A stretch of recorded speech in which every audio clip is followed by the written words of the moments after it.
Hey guys, hope you are all having a great day. Today we are quickly going to go over the major important updates surrounding GameStop for the most part. Before we start, let me quickly state that I am not a financial advisor, and that all content discussed in this channel is simply information gathered that I deem important for people to know, so that they can make informed decisions. All efforts are aimed to better understand the nature of the current market in anticipation of the greatest squeeze in financial history. Let's dive right in. So as you know, Ryan Cohen recently called out some of the board members of Bed Bath & Beyond for the way they were handling the business and for the compensation they were rewarding themselves for their poor management. Today, Bed Bath & Beyond announced they entered into an agreement with Ryan Cohen after his investment firm, RC Ventures, acquired 9.8% of the retailer's outstanding shares earlier this month. In the agreement, Bed Bath & Beyond will add 3 independent directors to its board with expertise in capital allocation, corporate governance, strategic planning and transactions. These 3 directors are Shelley Lombard, Marjorie Bowen and Ben Rosenzweig. A 4-member strategy committee will also be forming to explore alternatives to unlock greater value from the company's Bye Bye Baby banner. The board will also be expanding to 14 members temporarily following the company's annual meeting. GameStop has been sued by BCG over $30 million bill to overhaul the company. You see, the Boston Consulting Group, the company that was shouted out by Ryan Cohen yesterday and was exposed for having a ton of ties to Citadel, claims it hasn't been paid about $30 million in fees for its work setting GameStop in a more sustainable path 2.5 years ago. According to Bloomberg, the management consultant says that after they were hired to bring GameStop back from the slump, a plan was made to overhaul the business and operations. BCG spent tens of thousands of hours on the project and overachieved by creating more profit than was initially estimated according to complaint filings in the Delaware court. BCG alleges that under the management of the retail back then, invoices went unpaid despite there being no legitimate dispute over their performance and the fees.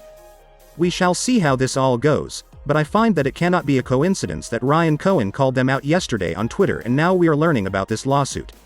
As for the markets, major benchmarks moved up considerably.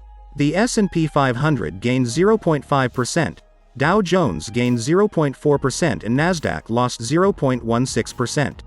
Nothing new happened, and in fact, more talks about Russia using a possible nuclear option in Ukraine have been making more headlines. Inflation keeps growing and there hasn't been any positive development that I know of, so this whole market rally is incredibly questionable to me. Let's now talk about today. The Fed submitted over $1.676 trillion in reverse repo operations today. Dark pool trades for AMC accounted for 56% of the total volume today, while dark pool trades for GameStop accounted for 60% of the total volume today. AMC had a larger amount of buy orders than sell orders, with GameStop also having a larger amount of buy orders than sell orders. Now, let's talk about performance. AMC had a bullish day, gaining under 1%. The stock began trading pretty bullishly during pre-market, and once markets opened, AMC began running up, reaching 21.70 at its peak after a very volatile session. After this run, AMC began to give up its gains, breaking support, crossing under the VWAP and bouncing on the lower band of VWAP for a while. Nearing the end of the day, AMC bounced up, closing at 20.24, below the VWAP. As for next week, I will make a video talking about what I think could happen. GameStop had a bullish day, gaining over 6% for the day. Upon market opening, GME went from 138 and ran past 158, a massive performance. After this run, it began giving up its gains, reaching below 145. It would then start climbing up, crossing over the VWAP and closing at 151.95. As for next week, like I said, I will make a video talking about what I think could happen. And that is all I have for you guys today.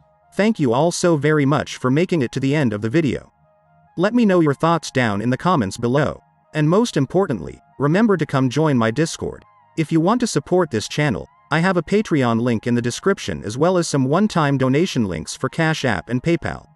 Thank you again for being a part of this channel. I will continue striving for better content. Enjoy the rest of your day, keep on buying the dip and to the moon.